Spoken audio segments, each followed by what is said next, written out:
likes me. Nobody likes me. But that's okay, cause I don't like y'all anyway. Man, I don't like y'all anyway. We need to pay attention to all this stuff. And don't muddy the waters. Don't let your mind get sidetracked. Because you need to remember that when, it's going to be time to vote again soon. So it's going to be local elections, all this stuff, everything, all these elections. You have to remember that the Republicans would rather collude with Russians than collude with Americans. Them Staten Island niggas still puffing them dust blunt. Donald Trump is a white supremacist who enables white supremacists. No lie. I mean, that's accurate. It's an accurate assessment of the situation. Them Staten Island niggas still puffing them dust blunt. Dragnets. How do they work? Just say no. Yeah. Here's the problem with just saying no. You can go about your life trying not to do drugs, but you turn on the news and you see Wigmaster over there talking about public health emergencies. That's why drugs are hard to stop. Because of people like that. Big week. It's always a big week. Can't we please have an uneventful week? That's all I want. All I want is one. Them Staten Island niggas still puffing them dust blunt. Oh, Jay, why are you wearing that resist shirt? What are you resisting? Bunch of isms and trees. Bigotry, misogyny, racism, fascism, and sexism. The people here are the people on the South Shore, in the rich neighborhoods, the richer neighborhoods, not the poor neighborhoods, are brought up on bigotry, hatred, and classification of, societal roles.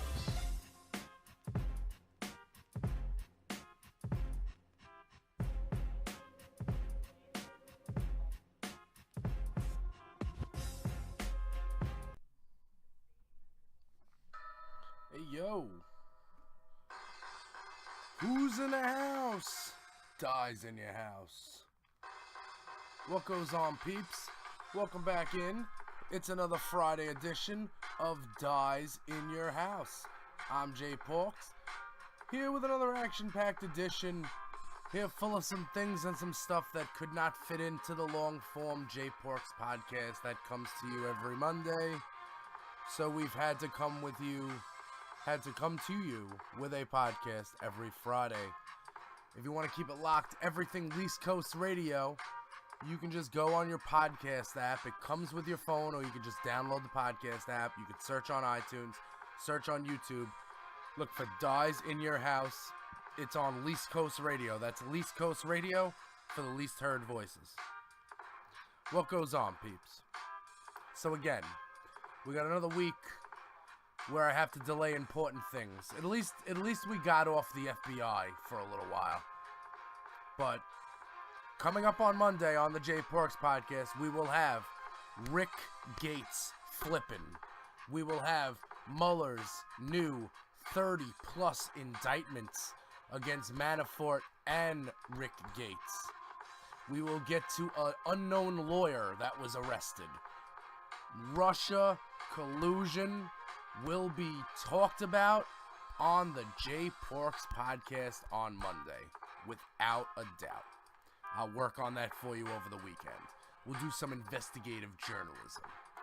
But right now, I just want to talk about something that's been, bothering me for a little while. So, here I was, sitting back, listening to old people. And when I say old people, I don't mean 77-year-old people on television.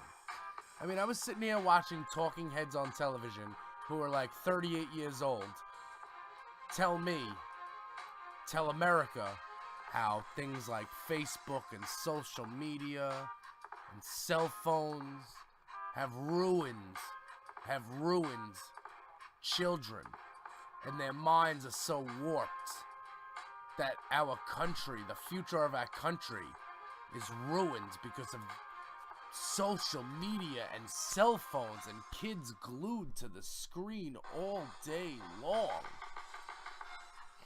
And then what happened? And then here's what happened. Then I turned on the TV. I saw that there was a school shooting, and I saw these 15, 16, 17-year-old kids who's just watched their friends get shot, who heard their friends get killed, hunted down. I saw them on television articulating points and speaking more eloquently about topics that matter than someone like me would. And I'm twice their age. So, maybe they can multitask? Because the thing is, I get it, like Tide Pods, bath salts. I understand that there's a lot of things that you can look at this generation and say, you know? But if there's one thing you can't look at and say, is that these kids, these minds, they're not, they are. We can't say that they are not more advanced than ours. I mean, so advanced to the point where they decide not to use their mind, i.e. Tide Pods. But these kids from Stoneman Douglas, man, keep them in the news. Go follow them on Twitter. Follow Emma Gonzalez. Go follow these people. These kids are in the news for all the right reasons. They're not Teen Mom OG. It's not Cash Me Outside, how about that? It's not some chick on Dr. Phil. This isn't a bunch of goons, Jersey Shore kids. This is kids whose friends were hunted down and killed with a weapon of war. And the day after, they were out there making their voices heard because they knew that America was watching. So I don't want to hear, I mean, listen, I understand there are downfalls to social media. There are addictive elements to it. But at the same time, I'm doing a lot of things on my computer. Just because I have that Facebook tab open doesn't mean that my life is ruined. Just because I scroll Facebook during work sometimes when I have a second to see what my friends are saying doesn't mean that a generation's mind is going to be warped. And we'll find out when these kids get to the polls. Because the hardest thing to combat is single-issue voters.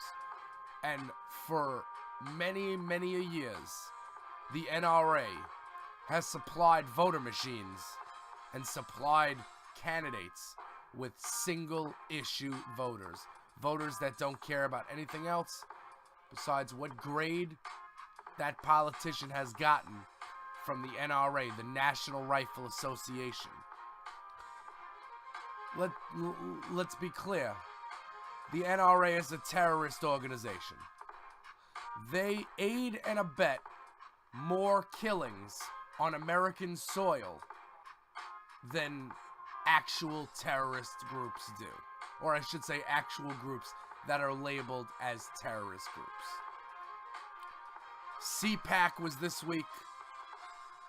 I mean, you got Dana Loesch up there. Dana Loesch is the spokeswoman for the NRA. Now, I'm going to refer to a tweet from Casey Hunt, host of KCDC on Sunday night. KCDC is our generation 60 minutes, okay? Even though it's 2 hours. It's 120 minutes. But you get what I mean.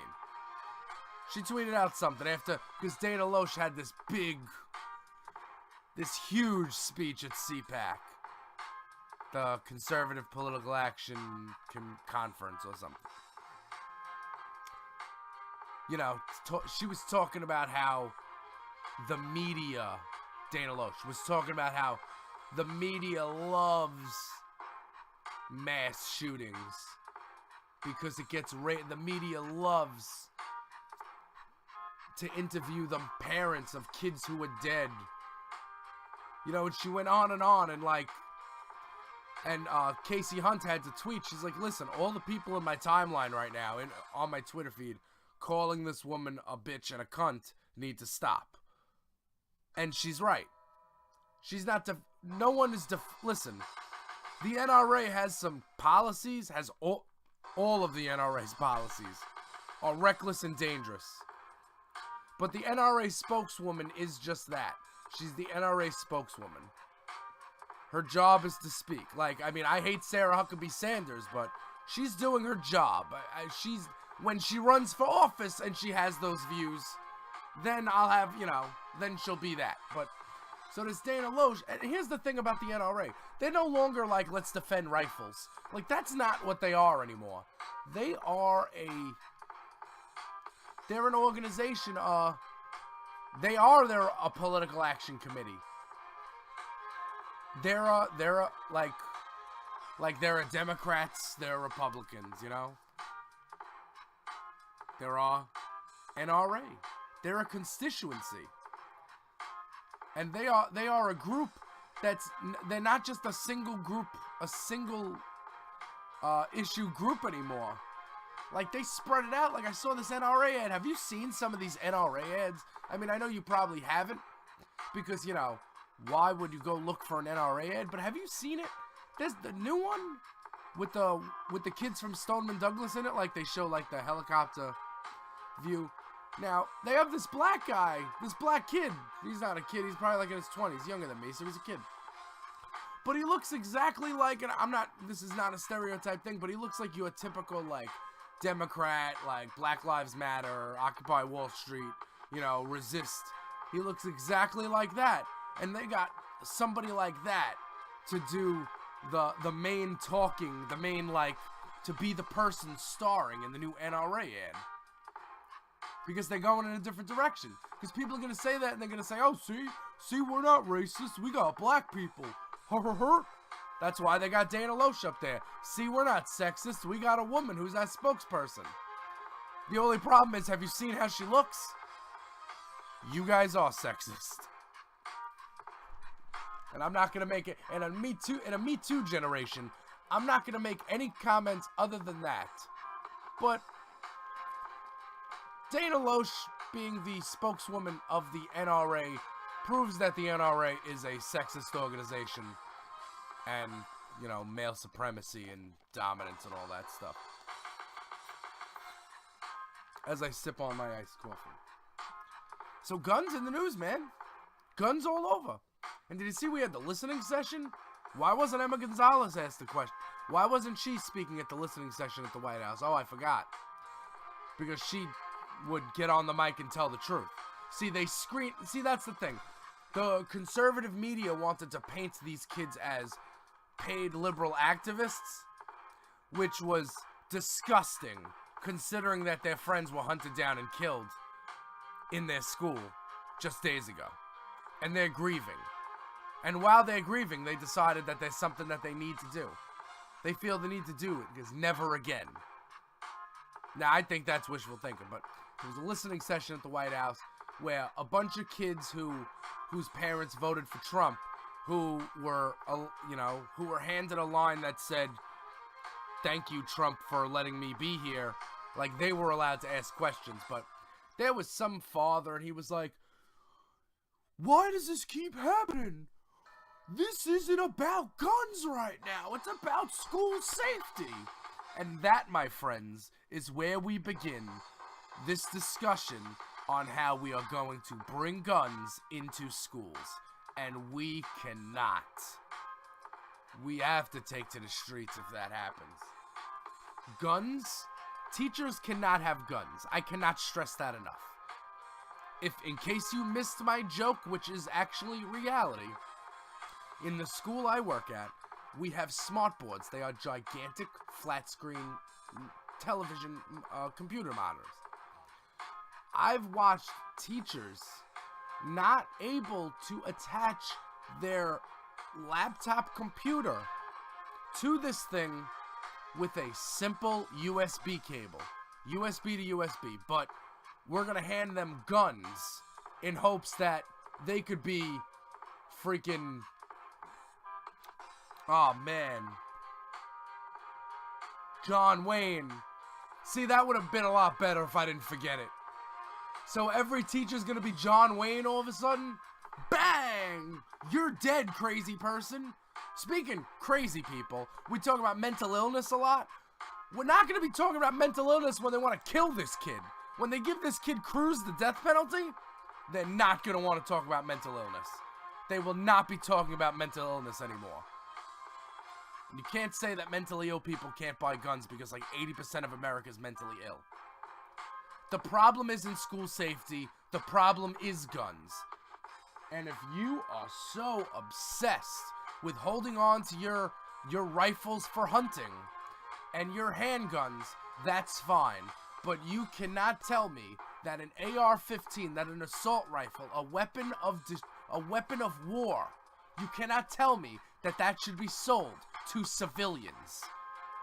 You cannot tell me that. Now, if you want to tell me that the army wants to pack AR-15s to go to whatever country they want to go rape and pillage next, you know, I don't like the rape and pillage part, but whatever. Keep those guns away from me. In Florida, it's easier. It's harder to get a handgun than it is an AR-15. This is not a game. And anybody, like, us in New York, like, anybody who's went to school in a rough neighborhood knows that they're not putting guns in the school. Because, are you kidding me?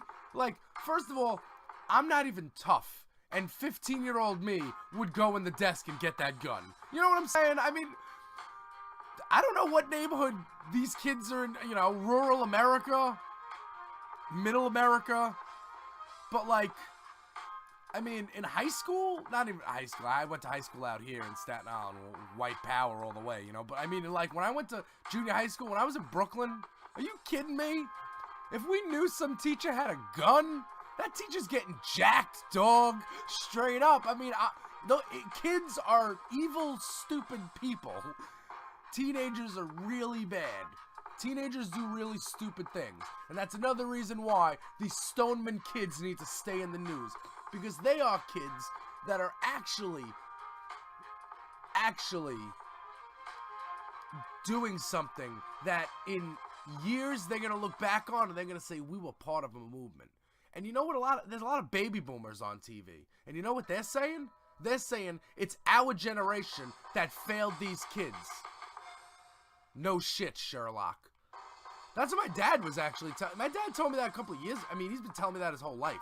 My dad's been telling me that, like, when he was a teenager, when he was, like, 7 in high school, and he was hanging out with his friends, things like, you know, pot and stuff like, he's like, pot's gonna be legal. You know, laws are gonna change in our favor because all of my friends are gonna grow up and we're gonna run the country. And then, you know, he grew up and none of that happened. Same thing with gun control. I'm sure the baby boomers had big hopes and dreams about gun control. And listen, and let's not forget that a lot of people, the NRA was all about gun control when the Black Panthers wanted to protect themselves and arm themselves because they were considered a terrorist organization. Remember that. Never forget that when black people want to arm themselves, people start saying that that's not how the Second Amendment works. Well, you need to decide. And you know what? Don't even decide on the amendment. Don't decide on anything. Just decide on this. Take these assault rifles off the shelves of stores immediately. And you can't give teachers guns. Let me give you a stat. I heard on Lawrence O'Donnell. Okay, now because Trump was he was talking about, and listen, watch what they do, not what they say. What they do is they have listening sessions. What they say is that they want to have listening sessions. What they do is that they roll back Obama-era gun regulations that make it a little harder to get guns for people. So, okay. So, this guy says that instead of taking away guns, he wants to harden up schools. Harden up schools by giving teachers guns. Not all teachers, they say. The company line is maybe 20% will have guns. Maybe 10%, maybe 40%. Okay. Well, first of all, big difference between 10% and 40%. How big of a difference, you say? Well, let me tell you. If 40% of America's teachers have guns, 40% of America's teachers is twice as much police officers there are in America. So think about that the next time the teachers unions go on strike. Next time you try to stiff them for holiday pay.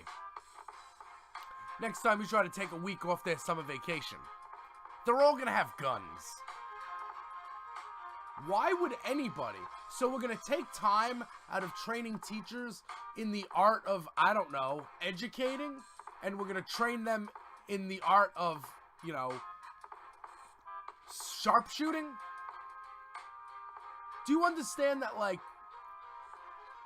1 out of 4 bullets miss, and regardless?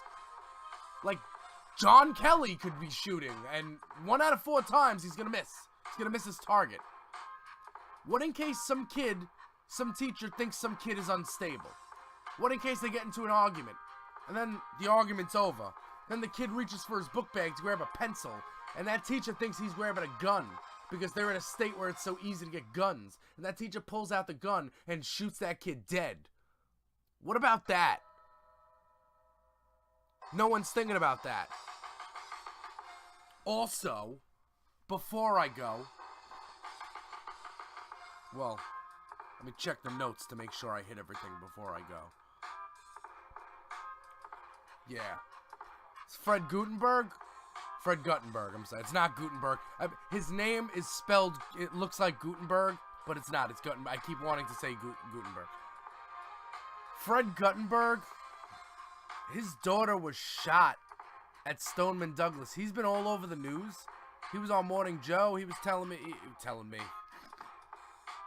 He was on Morning Joe telling them, you know, that they watch in the morning, that their Morning Joe watches, whatever. And he was talking about how, you know, he's got no, the Second Amendment needs to be altered, maybe. He said, because, he said, my son and his uncle went to the shooting range recently, and they'll go again. It's not about, it's about assault weapons, assault rifles, and 18-year-old kids. That's what it's about. And the NRA isn't budging on any of those issues. So that's why these Stoneman kids need to stay in the news. Because I don't want to... Because, you know what I'm saying? I'm numb to this stuff, right? Because I'm American now. But, like, when this guy says...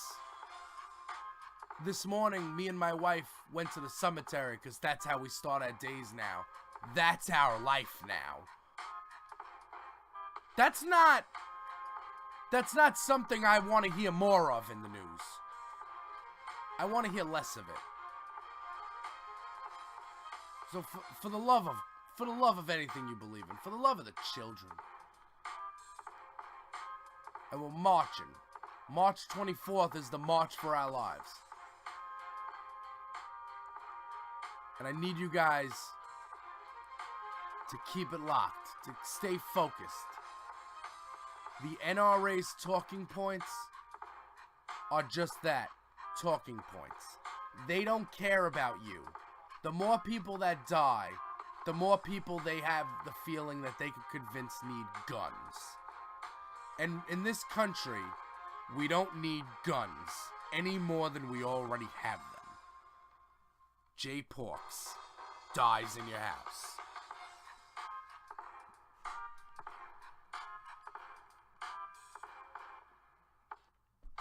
Dun-dun-dun.